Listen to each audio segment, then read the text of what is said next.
Look who's here in his final form for his final drive. The so far nameless C2 Tsunami build. So it's a class 2 rig.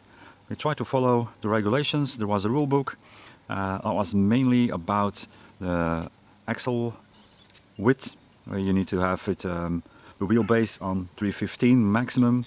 Then there is some rules on the body, the height and the front grille, the width. There's a number of things, but we made sure we stayed within the regulations. We didn't walk all the way to the edge. We kept some space. So we make sure to be able to pass the technical control. I don't know how that works on a comp.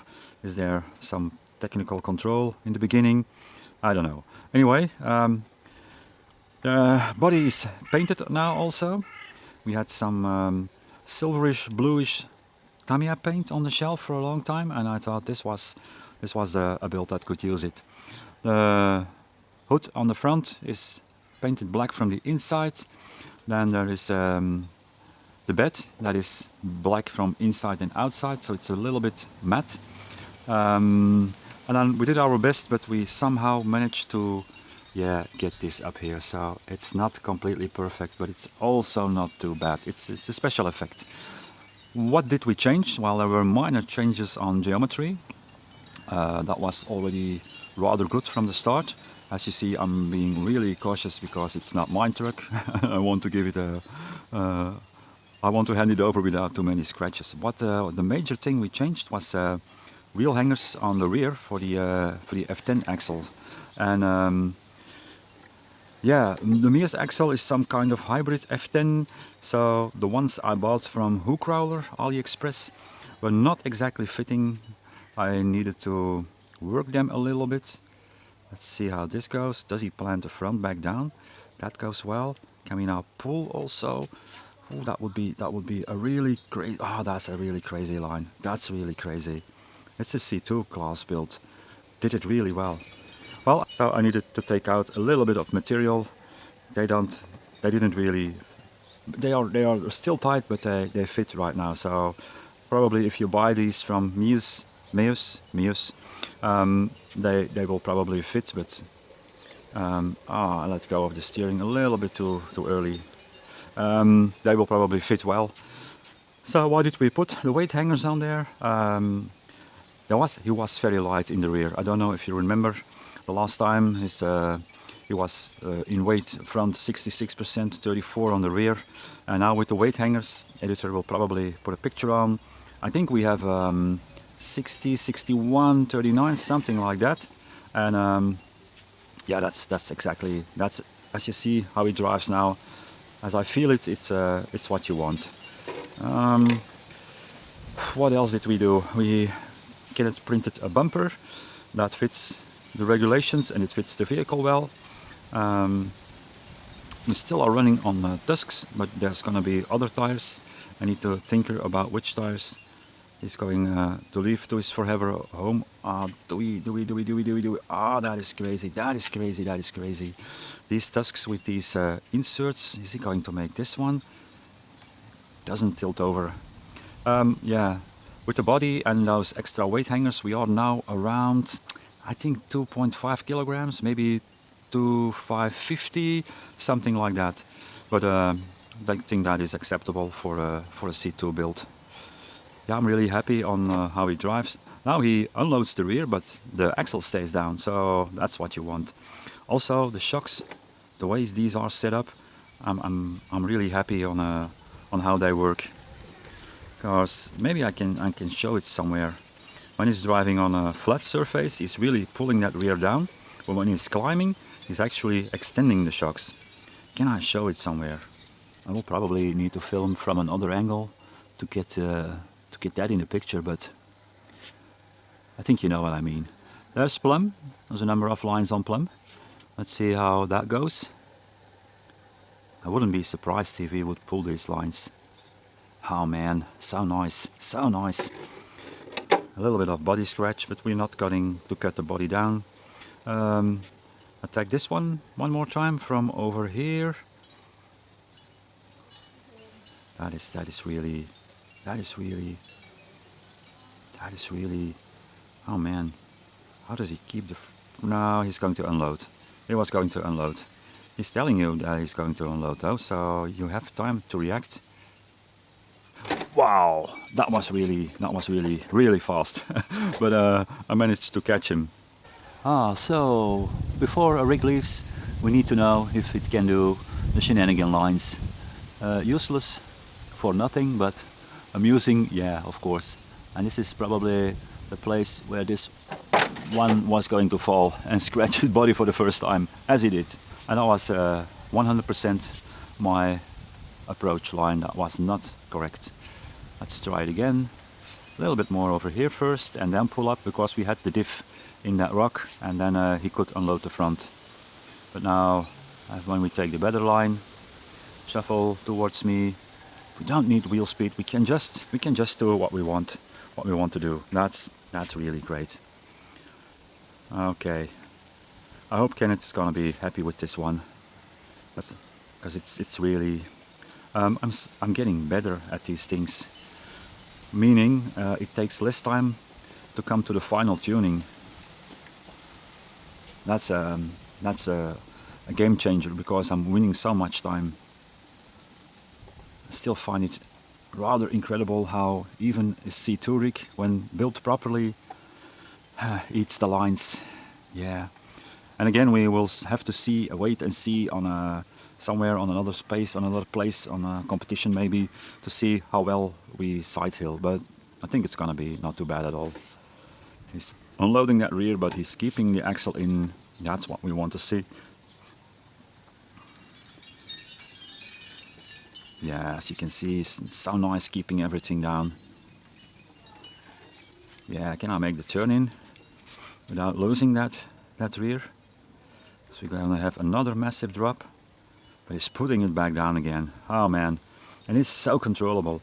It's the 10BL80. Depending on your rig and the weight of your rig, you might find that not the best controller, the best combo. This one has the 1700 kV motor in it. The body scratching is just minor, so no worries there.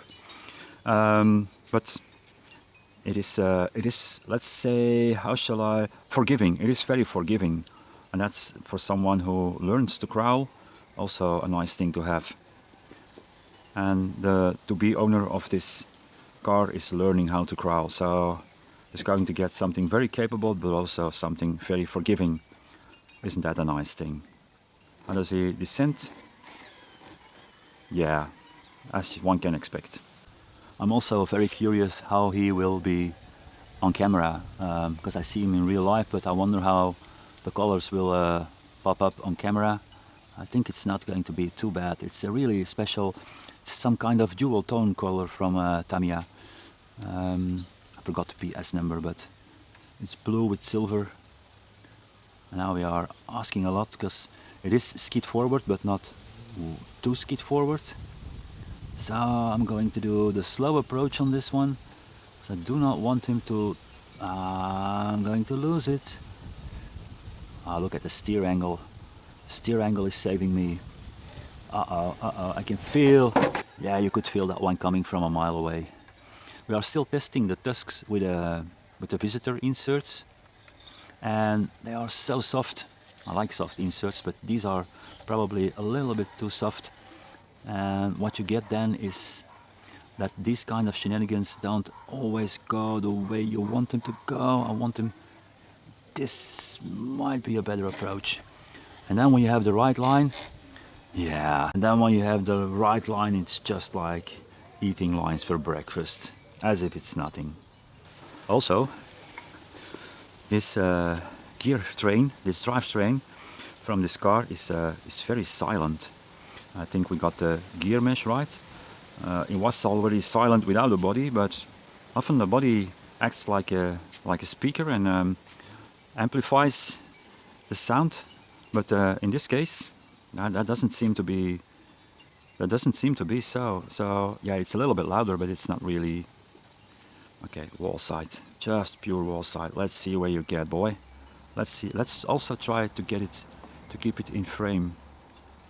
Well, that was so close. There's that little hop again. Okay, we can work our way around it. If there were gates, that would have been a problem, probably. There's a body. When it arrived, we sourced it on AliExpress. It's the Cliffhanger, you know which one it is. That it came like it was almost folded double. That's really strange. It was in a cardboard box, but I don't know what they do with these things on a boat or on an airplane or wherever in postal services, but it was folded double. So we had our work getting it back in the normal shape. It's mainly the left hand side that looks terrible. Okay, this is about a geometry and a tire insert combo test line. So we are just going to hang in there and see if they make it. Probably one little bit of wheel speed will pull him over. There is enough flex in the car. Again, we make 85 shocks because that is... That's all you need. That's all you need. Drag brake really good on this controller. So again, we have 90 shocks, which we kind of limit, so they end up being closer to 85 shocks. But that's more than enough. You don't want too much trouble. If you yeah, you don't want too much trouble either. If you give a shock too much play, you just can't. We just can't. If you give the shocks too much play, then rears can't help push the front back down. So that's why I'm a little bit of a fan of shorter travel shocks, because they often help to push the front end back down when you need it. And then also over here we can work our way around it without actually very little effort.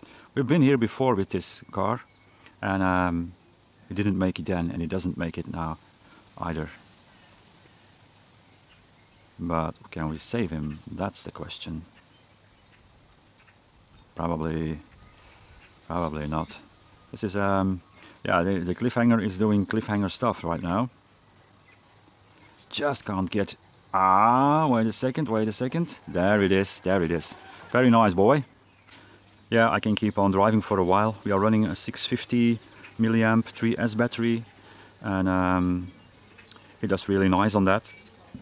I didn't give him a burst. Maybe I need to do that. Can we do this line? So it was not a fluke, because one might often think that I'm lucky or it's not first takes. We always try to do first takes. And if it doesn't happen, probably in this video there will also be one or more that are not first takes. Oh man. I really want to see if we can pull this coming from... This is one of the moments where he extends the rear shocks while they are so soft, but come on, keep that front down. Keep that front down. Do it. Come on. There you go. Yeah, man. Yeah, I love it. Maybe over here you can see all the dents in the left-hand side of the body. Also some on the front over here. Doesn't he look nice? We just used the stickers because they look good. The stickers did look good. Some lights, also stickers. I normally don't do this, but the stickers were looking really good. We have some Mia's stuff under there. We have Hobbywing stuff in there. So that's worth mentioning on the body, and of course it's a Team ReVolt build. Yeah, I can drive around all I want, but it is that time where one needs to say goodbye to what you built, but it's always a bit bittersweet. They become like your child. They start listening and do what you want, so they are well educated, and they are polite. So yeah, that's probably the time for them to leave the nest and go to their forever home. Now, this one doesn't have to travel very far. It's staying in Belgium. It's gonna be like 50 kilometers, so also no postal services involved, which is always nice these days.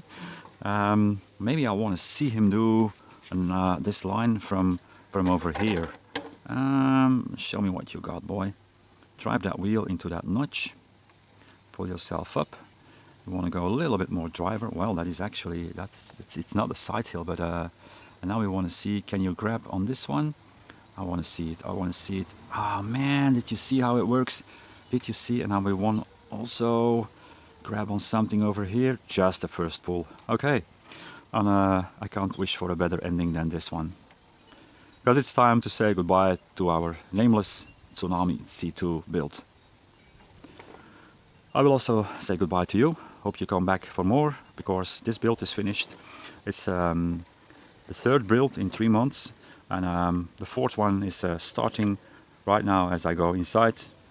We package him, put the battery out, and then yeah, it's time to leave. I hope you come back for that new build, because that's something special, something we never did.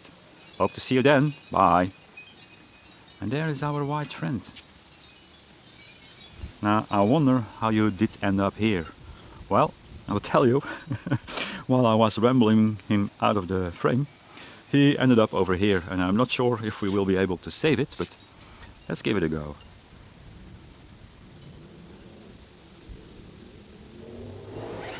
That's how you do that. That's how you do that. You are a capable boy, ain't you?